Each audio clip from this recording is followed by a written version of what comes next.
Hello guys, आप सभी साथियों का स्वागत है आपके अपने यूट्यूब चैनल टॉपर्स इन पर। तो कल जो है एक बहुत महत्वपूर्ण सुनवाई हुई सुप्रीम कोर्ट में, और सुप्रीम कोर्ट में सुनवाई के बाद मैं खुद लाइव आया था और आप लोगों से मैंने बताया भी था कि जो है वहां पर सुप्रीम कोर्ट में क्या हुआ। कहीं ना कहीं जो बीएड का जो वहां पर पक्ष था वो कमजोर दिखता नजर आया था कल, क्योंकि जो तुषार मेहता जी थे वो जो यहाँ पर कल जो है प्रेजेंट नहीं हो पाए किसी ना किसी रीजन से, और इस वजह से जो बीएड वाले छात्र थे वो थोड़ा सा कमजोर महसूस कर रहे थे अपने आप को, या हम ऐसा कह सकते हैं बीएड का पक्ष कमजोर लग रहा था।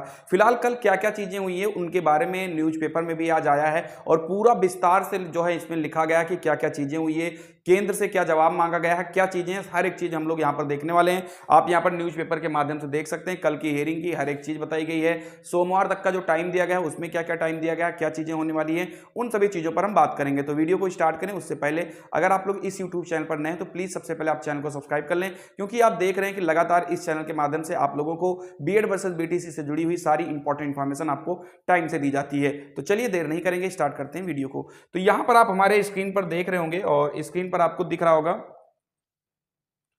प्राइमरी शिक्षकों के रिक्त पदों के आंकड़े दे केंद्र सुप्रीम कोर्ट।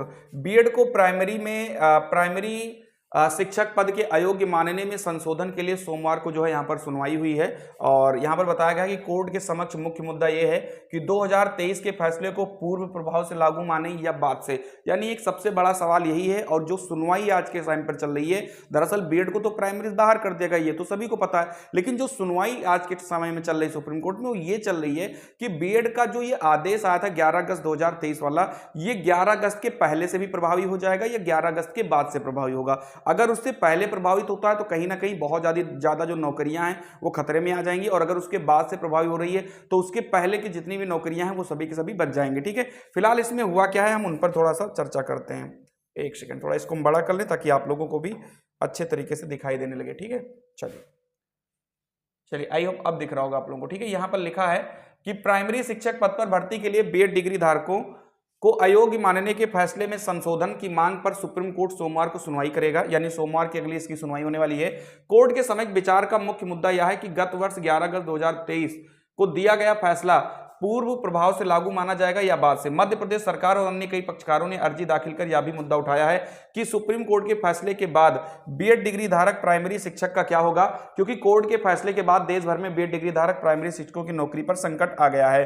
बुधवार को कोर्ट ने मामले की सुनवाई टालते हुए केंद्र सरकार से कहा है कि वह सभी राज्यों के प्राथमिक शिक्षकों के कुल खाली पदों और ब्रिज कोर्स के आंकड़े कोर्ट में पेश करे। इस बीच उत्तर प्रदेश, ये देखिए थोड़ा सा इंपॉर्टेंट एंट्री हुई है यहाँ पे, इसी बीच उत्तर प्रदेश प्राथमिक शिक्षा मित्र एसोसिएशन ने अर्जी दाखिल कर शिक्षा मित्रों को भी नियमित किए जाने की मांग की है। यानी कि बीएड को तो जो बीएड वाली नौकरी थी उनको तो बताया ही जा रहा है, साथ ही साथ यहाँ पर जो उत्तर प्रदेश प्राथमिक शिक्षा मित्र एसोसिएशन है उसने भी जो है अर्जी डालकर एंट्री कर ली है कि भाई अब हमको भी बचाया जाए। सुप्रीम कोर्ट ने 11 अगस्त 2023 को देवेश शर्मा मामले में दिए फैसले में कहा था कि प्राथमिक शिक्षक पद पर भर्ती के लिए बीएड डिग्री धारक योग्य नहीं है, बीटीसी और डीएलएड ही इसके योग्य हैं। कोर्ट ने ऐसी व्यवस्था देने वाले राजस्थान हाईकोर्ट के फैसले को सही ठहराया था।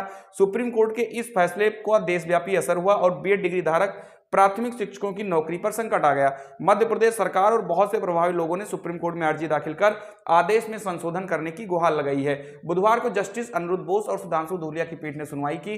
कोर्ट को बताया गया कि यहां मुख्य मुद्दा यह है कि कोर्ट का 11 अगस्त 2023 का फैसला पूर्व प्रभाव से लागू माना जाएगा या बाद से। डीएलएड धारकों के वकील गोपाल शंकर नारायण ने मांग की कि विरोध करते हुए कहा, सुप्रीम कोर्ट का फैसला आ चुका है, अब कोर्ट को इस तरह की अर्जियों पर सुनवाई करने की जरूरत ही नहीं है, क्योंकि यह तो एक तरह से आदेश का रिव्यू मांगा जा रहा है। शंकर नारायण ने कहा कि पटना, छत्तीसगढ़ व उत्तराखंड हाईकोर्ट कह चुके हैं कि सुप्रीम कोर्ट का वह फैसला पूर्व प्रभाव से लागू माना जाएगा। वहीं बंगाल, बिहार व राजस्थान के बीएड डिग्री धारकों के वकील पीएस पटवालिया ने मामले में सुनवाई की मांग की। उत्तर प्रदेश प्राथमिक शिक्षा मित्र एसोसिएशन की ओर से पेश वरिष्ठ वकील अपराजिता सिंह और गौरव यादव ने भी अपनी अर्जी का जिक्र करते हुए कहा कि कोर्ट उनके मामले पर भी विचार करे। तो कुल मिलाकर मोटा मोटा चीज यही जो है कल की सुनवाई में हुआ कि जो यहां पर डीएलएड की तरफ से जो वकील थे उन्होंने कहा कि इस पर कोई सुनवाई की जरूरत नहीं है, जब आदेश आ गया, बीएड को बाहर किया गया है तो इस पर कोई जरूरत नहीं सुनवाई करने की। वहीं पर पीएस पटवालिया जी जो कि बीएड की तरफ से पैरवी कर रहे थे, उन्होंने सीधा सीधा कहा कि नहीं, ऐसा कुछ नहीं होना चाहिए, अगर कोई भी आदेश है तो बाद में लागू होना चाहिए। तो फिलहाल यहां पर जो सुनवाई आज की डेट में चल रही है वो बीएड को वैलिड करवाने के लिए नहीं चल रही है कि बीएड को वैलिड करवाया जाए, नहीं, नहीं, सुनवाई ये चल रही है कि जो लोग नौकरी में हैं उनकी नौकरी बचाया जाए। और अगर 11 अगस्त 2023 के पहले अगर आदेश लागू होगा तो भाई जाहिर सी बात है बहुत सारी नौकरियां खतरे में आ जाएंगी। इसीलिए बीएड वाले जो छात्र हैं वो बहुत ज्यादा मेहनत कर रहे हैं और उनको करना भी चाहिए भाई, नौकरी के सवाल है, मामूली बात नहीं है ये, ठीक है। दूसरी चीज यहां पर मैं आपको बता दूं कि इसकी जो सुनवाई सोमवार को है, सोमवार को सुनवाई थोड़ी इंटरेस्टिंग हो जाती है। इंटरेस्टिंग इसलिए हो जाती है कि भाई सोमवार को ये देखना होगा कि क्या यहां पर केंद्र जो है वो जवाब अपना देती है कि नहीं देती है, क्योंकि यहां पर ये जवाब मांगा गया है ना, जब इसके पहले 13 मार्च को सुनवाई हुई थी तब भी यही चीज जवाब मांगा गया था। तो अब देखना ये होगा कि इसमें क्या क्या चीजें हो सकती है, ठीक है। तो यहां पर आप देख सकते हैं और देखना यही होगा कि क्या होता है, क्योंकि ब्रिज कोर्स का भी ब्यौरा मांगा गया है और प्राथमिक में कितने पद खाली वो भी ब्यौरा मांगा गया है। पूरे भारत में डीएलएड के कितने छात्र हैं उनका भी ब्यौरा मांगा गया है, बीएड के कितने छात्र हैं उनका भी ब्यौरा मांगा गया है। तो अब आप लोगों को सोमवार तक का इंतजार करना होगा। बहुत सारे लोग ये कह रहे थे कि मध्य प्रदेश सरकार जो है बीएड का साथ छोड़ दिए, तो ऐसा कुछ भी नहीं है। आज की न्यूज में कहीं ऐसा नहीं लिखा है, यहाँ तो सीधा सीधा यही लिखा है कि मध्य प्रदेश सरकार और अन्य कई पक्षकारों ने अर्जी दाखिल कर यह भी मुद्दा उठाया कि सुप्रीम कोर्ट के फैसले के बाद बीएड डिग्री धारक प्राइमरी शिक्षकों का क्या होगा।